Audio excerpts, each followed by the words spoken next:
Oseo. Oseo. Cherokee greeting. Wave the great feather. For the good of it. Just a week in the new year. It's a very fertile time of year. And I was saying from last week, Borrego Springs, that's the Borrego Desert, the Coyote, the Mukat, Mukat, all that. I'm continuing with that. So give a little song to go with that. Oye ne te yami atia yami wara. Oye ne te yami atia yami wara. Oye ne te yami atia yami wara. Oye ne te yami atia yami wara. Ho ho ho.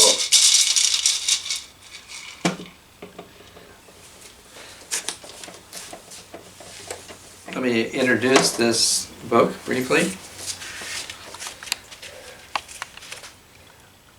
This is to say that the Anza Borrego Desert, in particular the Borrego Springs State Park, is a very, very fertile for all of archaeology, mainly paleontology.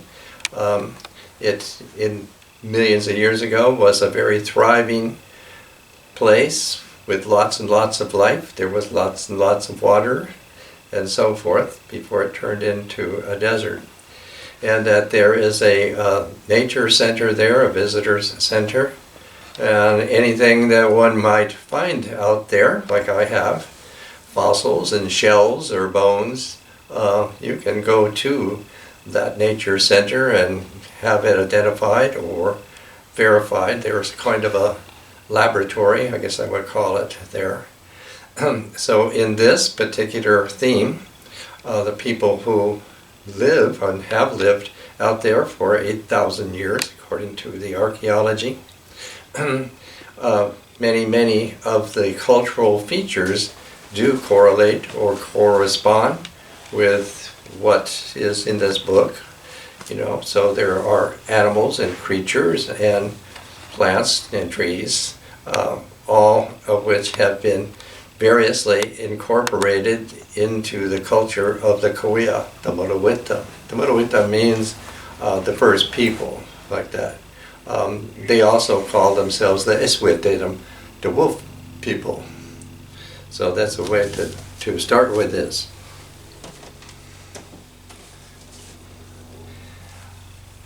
The first thing we're going to start with is the creator, the creation, Mukat. And so if you can go all the way over there to that white spider. There. I have this, people call this a dream catcher. In the sense that I'm using it, it is a cosmic spider web in the universe. Basically, it's like that. And within that dynamic place, the universe, with thunder and lightning and electrical charges going off, there was this white spider, Huala, in Korea, and she made 2 eggs on a thread of the spider web here. Is what I have, two spider eggs like that, and they hatched, and out of them hatched first was Mukat. So you go down here. This is my figure for Mukat here, and so he becomes, the principal maker, the principal creator. But I must mention who his twin is. You go all the way over here. And this is called Coyote. You over here? No. And he is, basically his name means earth doctor. He's the person who goes into the earth, But the leader is Mukat. And the very first thing that happens when Mukat has hatched out is that it's all dark. He can't see anything. So his very first act of making, creation, was the lizard, Muyak. So go right here.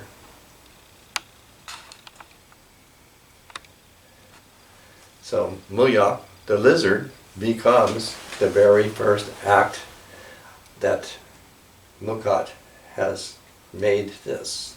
And what happens is Muyak swallows all of the darkness, so now Mukat can see.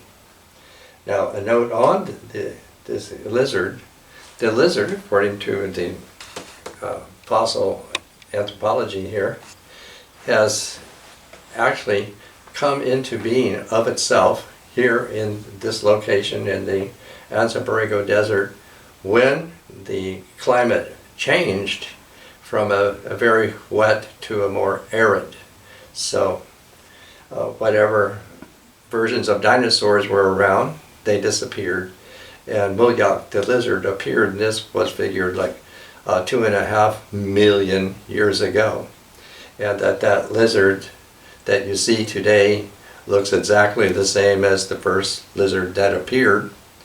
And wherever you see this lizard is called the Genesis loci. He is in his place since 2.5 million years ago. And next to it I have here, this is a very remarkable Coyote mask for Muyak.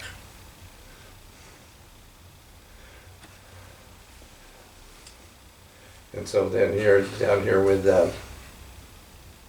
Mukat, here I have replicating his staff that he's carrying, or his cane, and that the lizard Muyak, actually resides in or on the cane of Muyak. So any lizards you see are coming or going from Mukat's cane here.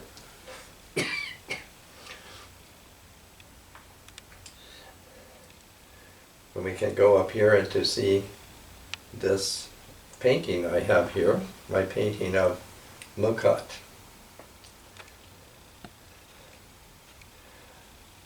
On the top part of the painting you can see a white ivory eagle I have suspended there, because the eagle represents evermore Mukat. So actually Mukat had made the eagle. The eagle lives forever, but the eagle does allow the people to take his life ceremonially, to have his feathers for important rituals here in Native America. All the scene that I have depicting here with Mukat has to do with his funeral, with his cremation, we would say. A couple of reasons were given as to why the people did away with him. Imagine that. He is a creator, he is a maker of everything. And when he first appeared or hatched out of the spider egg, all of this world was immersed in a mystical, numinous power called Iva'a. And in that time, Mukat also created these numinous spirits called the Nukatim. Most of the Nukatim have sort of receded, and much of the numinous power that once was here has also toned down. But it still is around. And what took place was that Mukat, for one thing, he also made a rattlesnake. And the rattlesnake kind of misbehaved, and people kind of got upset about that. The other thing was that the one other person that he created was the moon, because when it was so dark they had to have some light. So he and his twin brother Timiwea had created the moon, but the people thought that Mukat's behavior towards the moon maiden, Meneli, was improper. They didn't like it. So with witchcraft, they caused the demise of their creator. And since all in all, Mukat is setting, the pattern or the rules and so forth for the culture of the people, the Korea. And so in this, he did not want to be buried or suspended for vultures to pick at him. He wanted to be cremated, burned. So that's what is here in my painting here. And so here next to the painting you see this long pole, this long staff. This is, the Kutoish badge, the fire tender. There's a fire tender, and this is his staff for, being sure that whatever is being cremated, is, being, sort of turned around, rotated so it will burn properly. So that's what this is. The Kuta is the fire. So what's happening as the corpse is burning, Coyote sees it, and what he sees is that the heart in Mukat is still there. So he rushes through, the people surrounding this, and with his teeth, I guess, picks up the heart of Mukat and runs with it. And as he runs with it, the heart continues to bleed and drops blood all over and on the rocks. So I look for that, and we go down here. This is a rock with Mukat's blood on it. And over here is this is a stone knife is what it is here. And over here's a really nice rock that's been fashioned into a point like a pick. And there's a single drop of Mukat's blood.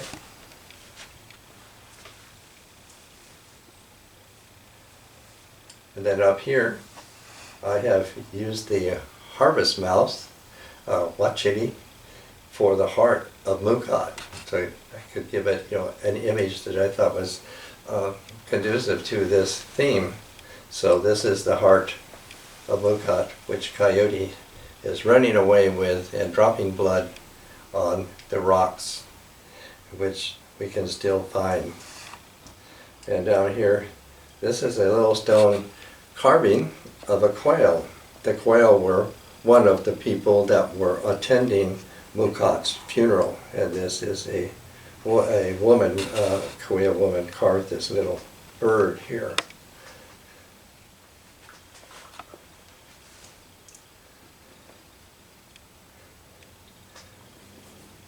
So next we can go over here to this person here. This is Temahwayat, Earth Doctor, and the way that he and Mukat kind of parted ways, with Mukat, staying above ground and so forth, and Temahwayat going into the earth. And later I'll give you a song for his going into the earth. And as he went into the earth, he took a lot of other beings with him that went down into the ground, into the earth with him. Some that stayed above was certainly Coyote and the fan palm. I think there was a duck. A couple other people didn't go into earth with him. But very noticeably, all of this in the Korea is all male, kind of patriarchal, or it gets to be that way, due to the whole lifestyle of people living out there in a harsh environment, that male was very predominant. So these deities, these spirits and all, they are all male. But there is one exception, and that's what I'm showing here. This is the daughter of Temahwayat. This is a real exception, so that we have the female in here. And she is the Sungama, his daughter, and her name is Tewish. and that's very important. The place that's above the desert and now is called Warner Springs was originally called Cupa. Cupa is a Luiseño or a Degano name, evidently. And later, that's been called Warner Springs because there is springs there. But I'll tell you how all that came about. But here, speaking of it, her name is Tiwish. And at the springs, there is a fan palm. So here's the fan palm. The fan palms, again, with the fossil archaeology, have been out there for around, 3 to 4 million years. And so they are the one plant tree that has continued into our times and is very, very revered and sacred for the Kauai. And so there at Kupa, there was just one of these fan palms. They're called mola, and there the girls, women, they would bury their cut hair. When they cut their hair off, they would bury it there. Any kind of personal things, they would bury it under that tree, and that's also the place of Tiwish here. So have the palm tree and the fan palm here, and next to it here, this is a fossil that I have out there verified. This is a fossil of this fan palm that's whatever, like 3 million years old or so. And this is an old Kauai water pot to drink out of here. And up here, this is a basket. This is very old, at least 100 years old.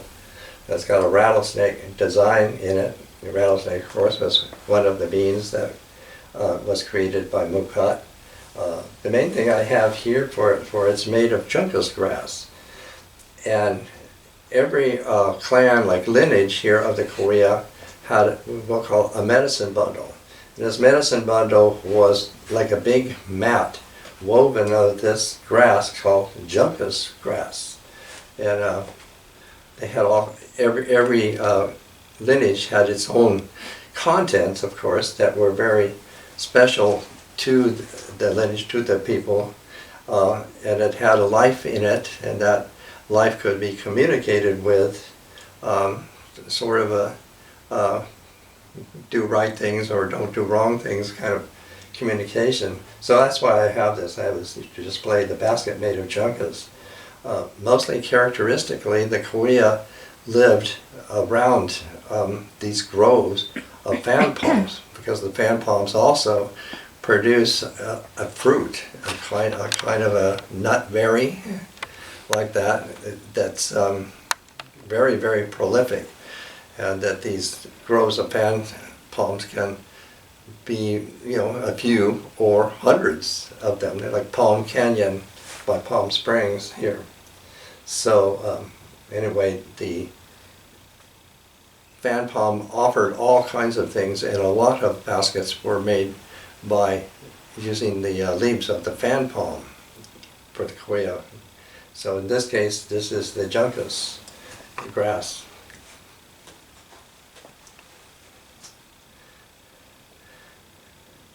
Now I'm going to come to something that is more particular in where Warner Springs is. Let me tell you where it is. If you're driving out through Ramona and you're going to head out, I think it's kind of north, a little east, to Santa Isabel. So you come to Santa Isabel, there's a market and a donut shop and all that little thing at the intersection there. If you go straight, you'll go up the mountain to Julian. If you take a left there and you're heading north, you're going to go past about a mile from this intersection, the Ostencia of Santa Isabel. That's a chapel with a Camposanto there. I have a matronym interred there, Matilda Warner, some relative of my grandmother. I'm a winner. You keep going a few more miles, and the road kind of lifts up, starts an incline, and you kind of go through like a little pass, you know. And all of this on the right side is all the Santa Isabel Reservation. And they did have a casino there, but it went out of business. They do have some other business going on there.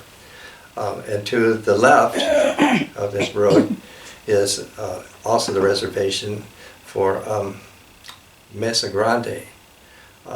And Justin Farmer, one of our current basket makers that we know, also is a native of Mesa Grande. And if you keep going above Mesa Grande, then this becomes the big mountain out there, Pala. Right, that's the mountain, and up there is an ancient, like hundreds of years old, cedar tree, and this is the nest of the thunderbird. So then you go over this little hill and you're coming down into a plain. It spreads out, it flattens out here, and you're going to see a knoll, a little knoll off to the side. It's a very brush-covered knoll, and that is called Tukval Pite. And if we go down here and look at this, I have made this as, you know, a replica of this brush-covered knoll here. And Tukval Pite means the place where it happened. And what happened there is that here is the hawk. This is the hawk. He's called Kasili Bewik. Hawk is wing feather. And here is Coyote. And he lifts up Coyote into the air above this knoll, this brushy knoll. And from there, Coyote can see Kupa. That's the name that they were using, that they gave to the Europeans of this place. It has another name, I'm going to tell you. But this is what happened there, was that the hawk lifted up Coyote into the air, so then he could see Kupa, which is the hot springs.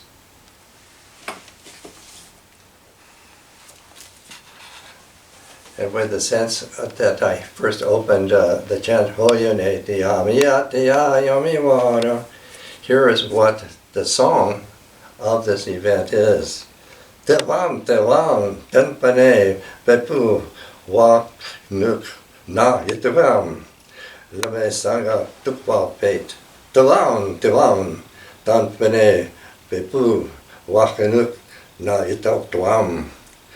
That's the Korea, what the words in the songs, and this is what it says to translate. Twam Twam is look, look, dancing there, its face is spreading. Now you see Tupal Pete from Big Mesa, dancing there, its face shows. Now you look. Very mysterious. So it's a very, very archaic song. Now I'm going to tell you what's going on about this, is that this is the head, is the head of the Egyptian Osiris. Osiris, of course, is a Greek name, Asur, the Egyptian name, and the hawk is Kasili Pikwim, is Horus, in Egyptian Hris, meaning flies high here. And this image that I have here, I've mounted it. This is a yucca stalk, meaning he's raised up. He's flying up high, like that. And here's the coyote. And what this is it's about Osiris. Osiris is the rabbit. And if you go all the way over here and you look here, all of this is Egyptian. And this is from 3,500 years ago, of the fourth dynasty in Egypt. And this is Un Nefer. And this is the image and the title of the Egyptian Osiris. And here, this is also This is the netter, I mean the numen, and here is the N. We get energy from it. So kind of like saying this is the energy to this numen. This is the netter. So this was actually the Egyptian symbol. The actual name of Kupa is really Su'ush Bikwi, meaning this is Rabbit's house. The place, this is called Warner Springs. Kupa is actually Rabbit's house. And that's where Tewish, Temaweat's daughter, is. That's where the fan palm is. And why is all of that? If you look back down here, you can see this vegetation. Osiris, use the Greek name, originally is a spirit of vegetation. And his name, using the rabbit here as on, means to spring up, Pechunga in the Korea, to spring up, and that's what it say, like the sun springs up. So Osiris is called the springer, the rabbit. So that's all the connection. And here on my hawk here, you see strings of shell beads, because another part of this story is that he is a person, he is a child, and his mother, of course in Egypt it would be Isis or Hathor, has brought him to now the people, and then they come to recognize that he is Kasilipiwish, he is their relative, and so they string shell beads around him. The shell beads were very important, you know. I think it's something like Pemekhahe is the name of this. So this is very important in this way. The people, the Korean, the Munuwetam, have had some incursion from the Mediterranean. All of the indigenous people of the southwest and northwest Mexico have stemmed from the Mediterranean, one part of it or another, Libya especially, except two groups in that they're known as the Navajo and the Apache, and they are Turkish especially. They show evidence that their language is Turkish language. So they're the exceptions. And all the other people definitely have various degrees of Semitic language. The Yaquis, one of the most, the Hopi, or another one, they're from the eastern Nile Delta, and so forth. So how is all of this come into being with the Muruwetam? It looks like people have been here for very long, but the part of the rabbit in Egypt is very ancient. I mean, it would be really, really early. So somehow these people, they're doing this all over because all of this is representing it. And over here, you know, this is my drawing.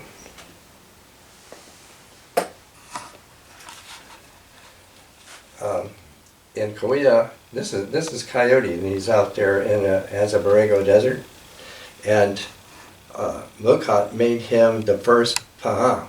Paha means the person who officiates, you know, ceremonies. He's the ceremonial governor or something to that effect.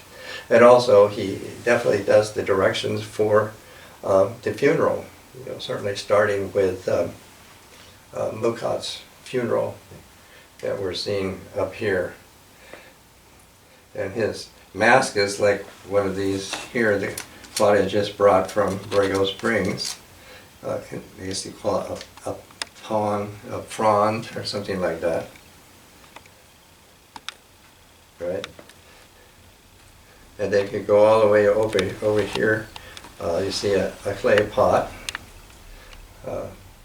I have this here because it's a continuation of the Korea people. This pot was made by Tony Suarez of 29 Palms. And the pot also in the Egypt figures into the name of Un Nefer.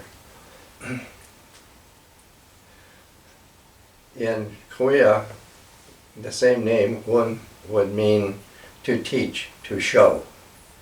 So these all go together in this way.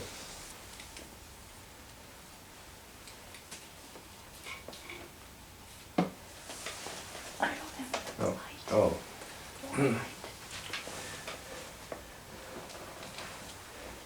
Now, with Temuquet going into the earth, going into the ground, they have a song for that.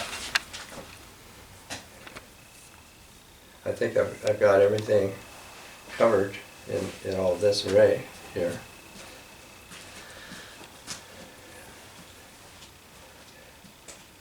So once Temuquet decided that he was going into the ground, by the way, Tem means the earth.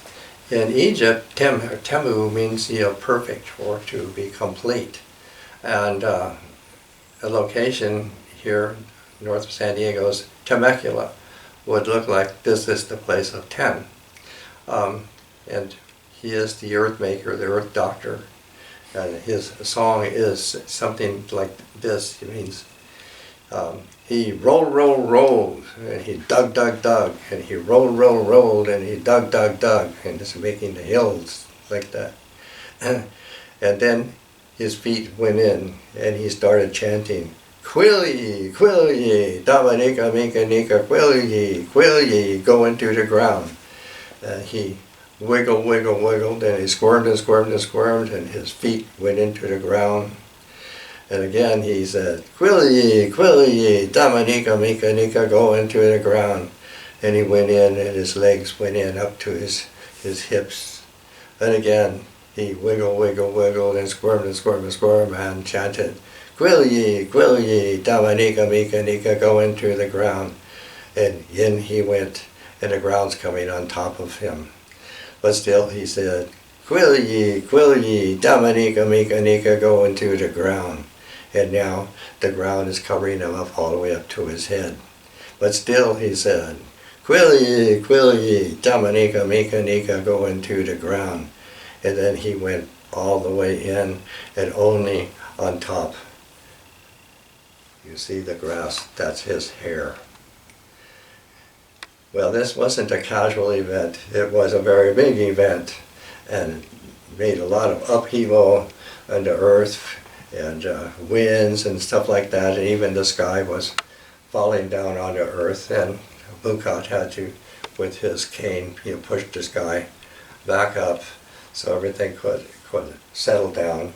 And then there were all of the creatures that went down with him.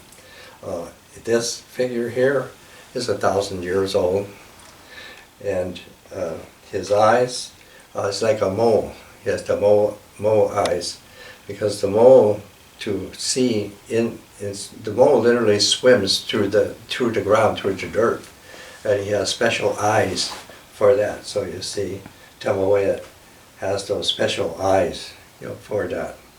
So all of this rounds up our feeling of the Koya, the Muno Witam, the Iswitam, the wolf people, the people of Rabbit's house, or the Isili, with the Coyote people. And behind the Hot Springs Resort, there is actually the Coyote Reservation. So there are still people there, although probably most Americans don't know of them. But they are there. A large portion were removed by the Americans over to Pala. And they are there with other people, the Luceño or the Tagaño. But very recently they have a casino there, and they've been saving their money to buy this resort called Warner Springs, to buy it back.